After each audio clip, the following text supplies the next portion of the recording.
My name's Ryan, I'm 22, and last weekend was supposed to be one of the biggest milestones of my life. After 4 years of hard work, late nights, summer courses, part-time jobs to help cover tuition, I finally graduated from college. I wasn't expecting fireworks or a parade, but I definitely didn't expect what I got. And I definitely wasn't expecting it to break something inside me that I didn't even realize was holding on by a thread. I come from a family that, on the surface, looks pretty normal. Suburban house, family dog. Dad works in finance, mom teaches kindergarten, one younger sister named Maddie who just turned 20 and is the undisputed golden child of the household. Growing up, it was always go easy on Maddie, she's younger, or let Maddie go first, she's just a kid. And I did. I gave her my last cookie, let her have the front seat, taught her how to ride a bike, proofread her essays in high school. I didn't think much of it. I figured that once we were both adults, things would balance out. I was wrong. 2 years ago, Maddie graduated high school. You'd have thought she got into Harvard, not the local community college. They threw a massive backyard party. I'm talking tents, string lights, one of those photo booths with props, a catered buffet from her favorite Italian place. Congrats Maddie banner big enough to cover the side of the house, and what felt like half the neighborhood invited. They even hired a DJ. I remember standing there helping my mom arrange the cupcakes, sweating in the June heat, thinking, this is kind of overkill, right? But hey, it was Maddie's day. So I smiled and kept refilling the lemonade. Fast forward to this year, my turn to graduate. I didn't ask for much. I didn't even want a party, just a small dinner with the family to celebrate. I was the first person on my dad's side to finish college, and the first on my mom's side to do it without taking any student loans. I thought that might matter. Apparently, it didn't. The morning of my graduation, I got a quick, "We're proud of you" text from my parents. Maddie didn't even text, just like the Instagram photo I posted of me in my cap and gown. I walked across that stage, shook hands, smiled for the cameras, and looked out into the crowd. My best friend Jake and his parents had driven up for the ceremony. They waved and cheered. My own family? Nowhere in sight. At first, I made excuses for them. Maybe traffic was bad. Maybe they had to park far away. Maybe something came up. But when I got back to my apartment and checked my phone, I saw a message from my mom. "We'll do a little dinner tonight at home. Nothing fancy, but hope you're hungry." I blinked at the screen. Nothing fancy? I'd graduated with honors. I'd pulled myself through 4 years of stress and exams and internships. Maddie got balloon arches and catered trays of chicken parmesan. I got a smiley face and a vague promise of dinner. Still, I didn't want to be dramatic. I told myself, it's not about the party. It's about being together. So I packed up my things and headed home. When I walked through the door, I knew. There was no smell of food, no laughter, no clinking glasses. Just Maddie scrolling on her phone on the couch, Dad watching golf in the living room, and Mom emerging from the kitchen holding a single pizza box. "Happy graduation," she said with an awkward smile, placing the box on the counter like it was some grand reveal. "We got your favorite, pepperoni." Maddie didn't even look up. "You're lucky," she said. Dad wanted to just pick up McDonald's. I looked around the room. No streamers. No card. No little sign on the fridge. Not even a soda to go with the pizza. My diploma was still rolled up in my bag, and I felt like it might as well have been a napkin. Mom must have seen something on my face, because she quickly grabbed a ketchup bottle from the fridge, squirted out the word "congrats" on a plate next to the pizza, and added a pathetic little heart at the end. "There. Now it's festive," she said brightly. I stood there, stunned, like I was watching someone else's life. I sat down, took a slice, and forced a smile. "Thanks," I said, because I didn't know what else to say. Then I pulled out my phone, turned the camera on, and snapped a selfie with the slice and the ketchup plate in the background. I captioned it, "Dream Big, Kids," and posted it to my story. Nobody in the house noticed. They just kept watching TV. That was when I excused myself to take a walk. Instead, I got in my car, drove to the Marriott by the highway, and used the emergency credit card my grandparents gave me for real emergencies to book a room. I figured this qualified. I didn't even unpack. I just sat on the edge of the bed, staring at the cheap hotel painting above the desk, wondering how long I'd been fooling myself. How long I'd been telling myself that once I achieved something big enough, they'd see me. That this family, my family, would finally treat me like I mattered. That if I was good enough, smart enough, helpful enough, successful enough, they'd look at me the way they looked at Maddie. But they didn't. They never had. And maybe they never would. An hour later, My phone buzzed. It was my mom. "No, where are you?" Or, "Is everything okay? Just, are you coming home?" I stared at the message for a long time. Part of me wanted to respond with something scathing. Another part of me just wanted to go to sleep and forget the whole day ever happened. But instead, I just left her on read. I lay back on the stiff hotel bed, phone in hand, and began scrolling through photos on my camera roll. There were so many pictures of me with Maddie, helping her move into her dorm, cheering her on at her dance recital, driving her to job interviews. But when I scrolled back to the photos of me, there were barely any. Most were selfies. No one ever really took pictures of me unless I asked. That thought sat heavy on my chest like a weight I hadn't noticed until now. The next morning, I turned off my phone. I didn't check my messages. I didn't tell anyone where I was. I just sat in that hotel room, eating bad continental breakfast and watching cable news on low volume, letting the silence wash over me. That's when something shifted. Not a breakdown, more like a quiet realization. I didn't want to go back. Not just to the house. To them. I was done playing second string in a family where I'd been the one holding the line for years. Done being the fallback, the afterthought, the kid who was only acknowledged when it was convenient.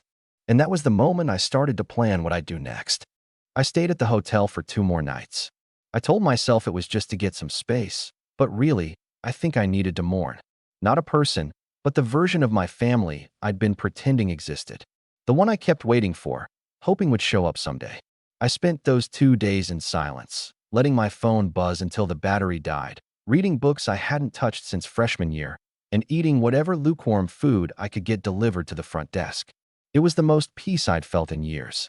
When I finally checked out, I didn't drive home. I didn't even tell them I was leaving the hotel. Instead, I drove to Jake's apartment, my best friend since middle school, and crashed on his couch. He didn't ask many questions, just handed me a beer and said, "Took you long enough?" He always knew. He'd seen it firsthand. The way my family treated me like the spare tire of the family vehicle. Only useful in an emergency, and even then, kind of an inconvenience.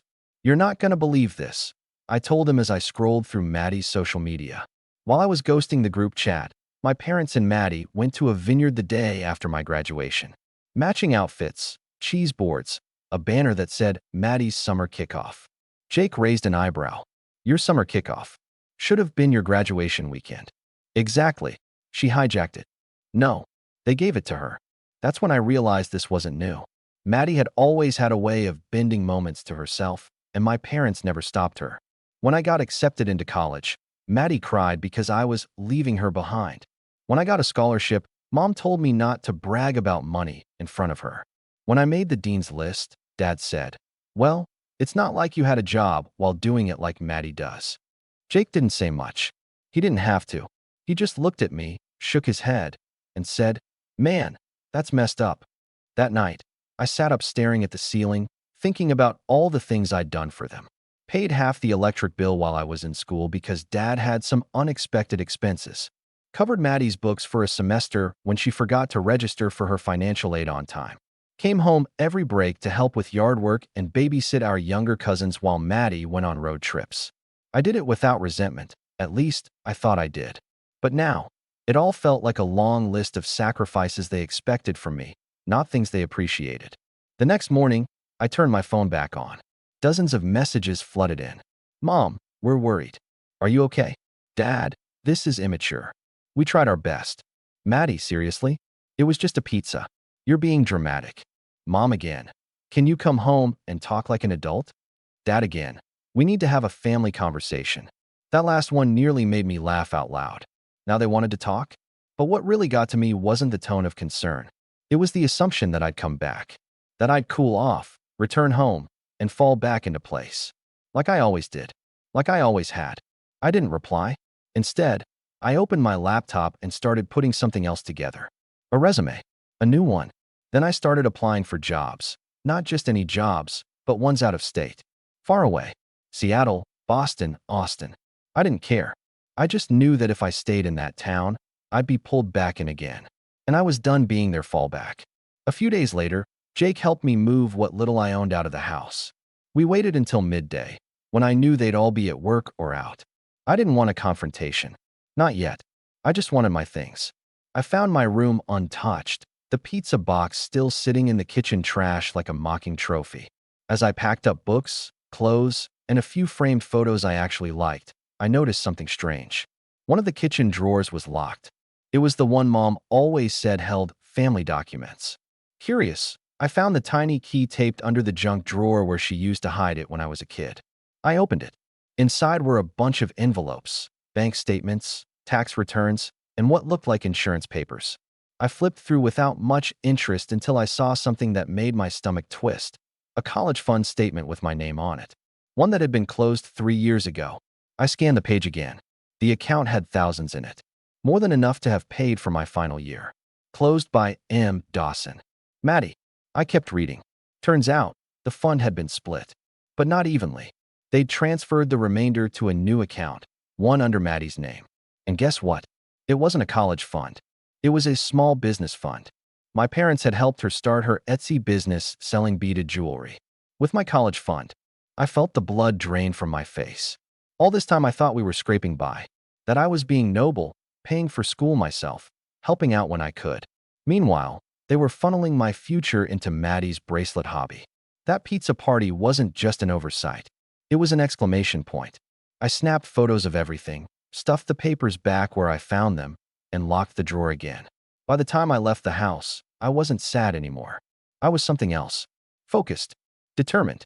Jake helped me load the last box into the car. "You good?" he asked. "Not yet," I said. "But I will be." I moved into a short-term rental across town, just long enough to wrap things up. I had no intention of staying long. I needed to disappear in stages. First emotionally, then physically. I cut off their access to my bank account. I'd been listed as a secondary on some joint utilities for years. I pulled out my name from anything shared. Insurance, billing, subscriptions. Changed every password. Clean slate. But I wasn't done. I had one more move to make. One they'd never see coming. Not just revenge. Not just an exit. But something permanent. Maddie's birthday was always a production. Not just a party, an event. Growing up, her birthdays were basically local holidays in our house. One year, Mom rented out a trampoline park. Another, they flew her and her friends to Disneyland. And even as adults, nothing had changed. Last year, they surprised her with a weekend in Napa. All expenses paid. This year, she was turning 21, and I already knew what was coming. A blowout bash, booze, catered everything, and 100 people pretending she was the second coming of Audrey Hepburn. And I had no intention of showing up, at least, not in the way they expected. For the 2 weeks leading up to her birthday, I played it cool. No posts. No responses. My mom texted occasionally with things like, "Hope you're feeling better. We miss you." Maddie sent a single message. "Are you still being weird, or can I expect you at the party?" I didn't reply. I let them sit in their silence and pretend they still had access to me. Meanwhile, I got busy. I compiled every photo I took of the documents from the locked drawer, the college fund transfer, the account closures, the banking records showing how they moved the money under Maddie's name. I even dug up old emails from when I first asked Mom about help with tuition sophomore year. She told me then, "We just don't have the money, honey. You're gonna have to push through like your dad," and I did. Lies. But the real cherry on top came when I checked the Secretary of State's website and found out that the LLC Maddie was using to sell her custom jewelry was registered under Dad's name. Meaning? It was a family business. Meaning? They all knew what they did. This wasn't a Maddie thing. This was a them thing. The day before her party, I wrote an email. Short, professional, cold. I CC'd my parents, my aunt, and a few other relatives who always made excuses for them. I attached everything: photos, financials, screenshots. The subject line read, "Why I'm not coming to Maddie's birthday." The body of the email simply said, "For years, I thought the problem was me.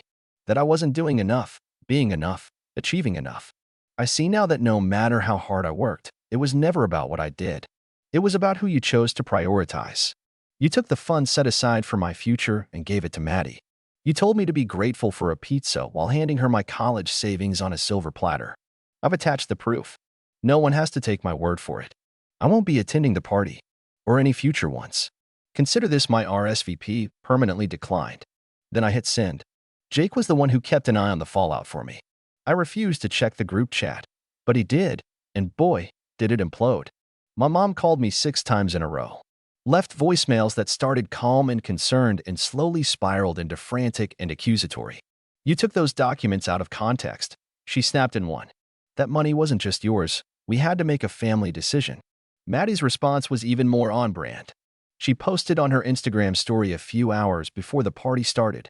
Haters gonna hate. Some people can't stand to see others happy.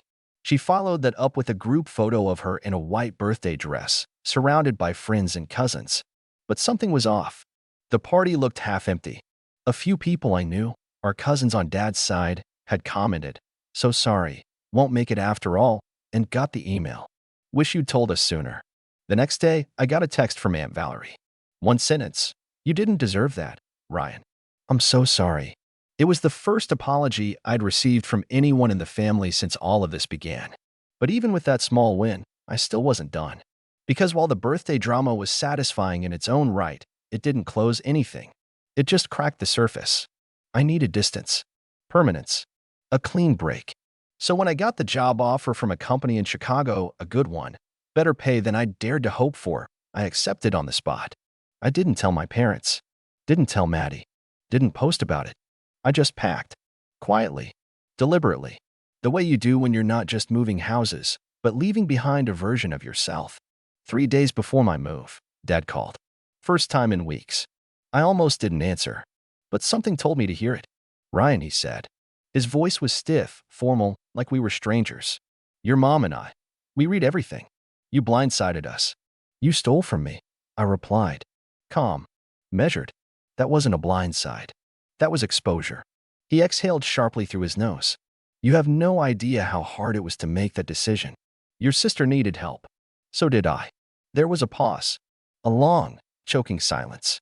Then he said, "You don't have to leave. You could still be part of this family if you just..." I hung up. That was the last conversation I had with either of my parents. The next morning, I loaded my car and hit the road. But right before I left town, I did one more thing. I stopped by the university office and asked if I could donate to the college fund program. I gave a small amount, nothing flashy, but I attached a note for the kid whose family chose someone else. This is so they don't have to be their own backup plan. And then I left. I arrived in Chicago with nothing but 3 suitcases, a used Honda, and a sense of finality that somehow made me feel weightless. I didn't cry when I crossed the state line.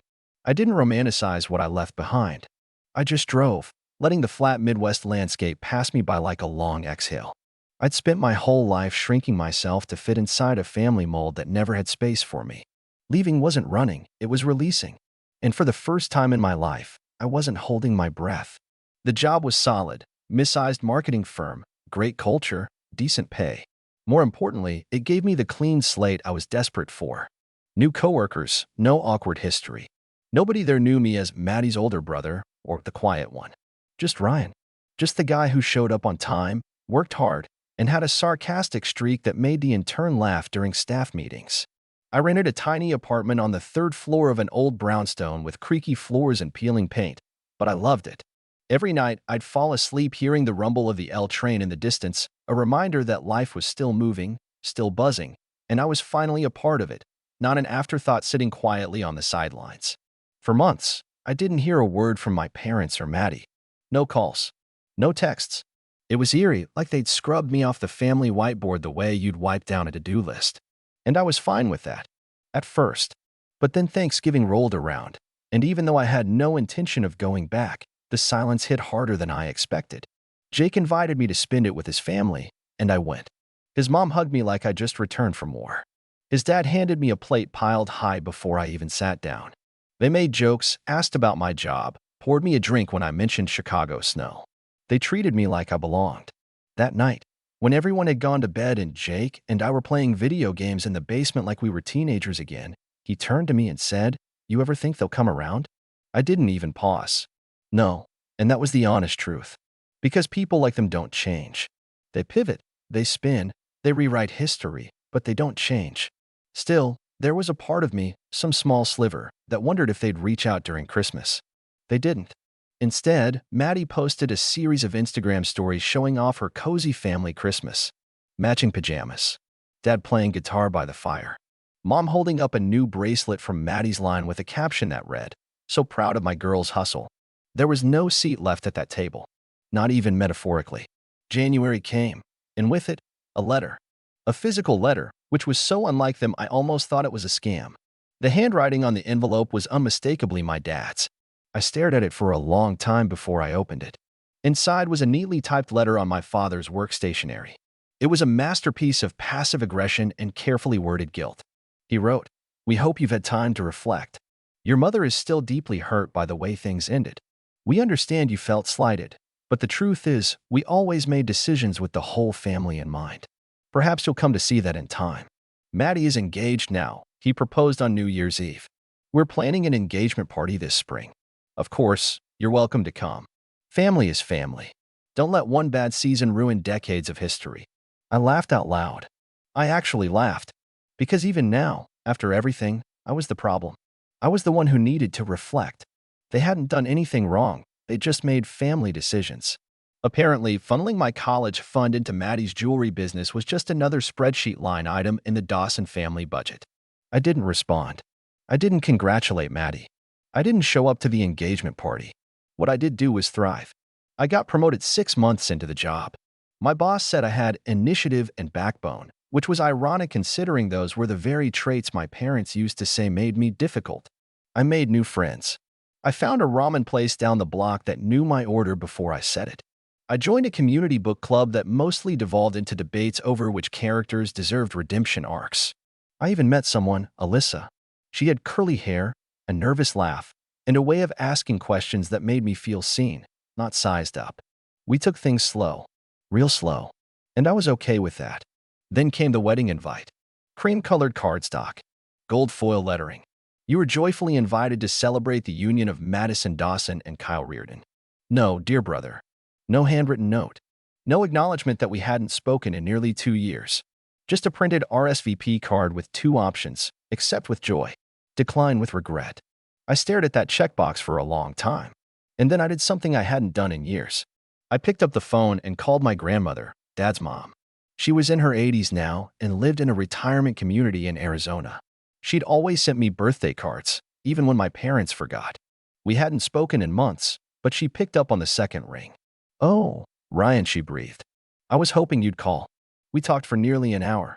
She told me she'd heard bits and pieces, that she didn't understand why my parents had drawn a line in the sand over something so clearly unfair, that she'd tried to bring it up, but they'd brushed it off as me needing space. She paused at one point and said, "You know, I never saw you as the quiet one. You were the observer, the anchor, and they used you like a life raft until they didn't need you anymore." I don't think anyone had ever said something that true about me. She asked if I was going to the wedding. I said, no, and then I asked her something I hadn't planned to. "Would you like to come visit me sometime? In Chicago?" There was a pause, and then a laugh. "Ryan, I'd love nothing more." I didn't RSVP to the wedding. But on the same day Maddie walked down the aisle, I was walking with my grandma down Michigan Avenue, showing her the bean, introducing her to deep dish, and laughing over the pigeons trying to steal her hot dog. She said it was the most fun she'd had in years. That night, I posted a single photo on social media, just me and her on a park bench, holding matching mugs of hot cocoa. I captioned it, "Found the family that shows up." It got one like from Maddie's old college roommate. I don't know if she meant to do it or if it was a silent nod, but it made me smile. And that was the moment I knew. I didn't miss them. I missed the idea of them, the hope that someday they'd be what I needed. But that hope was a trap. And the freedom I'd found on the other side of it was something I wouldn't trade for anything, not even an apology. Months passed. Seasons changed. Life moved on. Maddie announced her pregnancy on social media a year later. There were balloons and glitter and a gender reveal that involved a confetti cannon in their backyard. My parents posed, beaming in matching grandma and grandpa shirts. I didn't feel a thing. No envy. No bitterness. Just distance. Healthy, necessary distance. They had their world, their curated version of family. And I had mine, quieter, smaller, but honest. And in the end, that was enough. Because I didn't just walk away from the party. I walked into something better. Something real. Something that, for the first time in my life, felt like mine.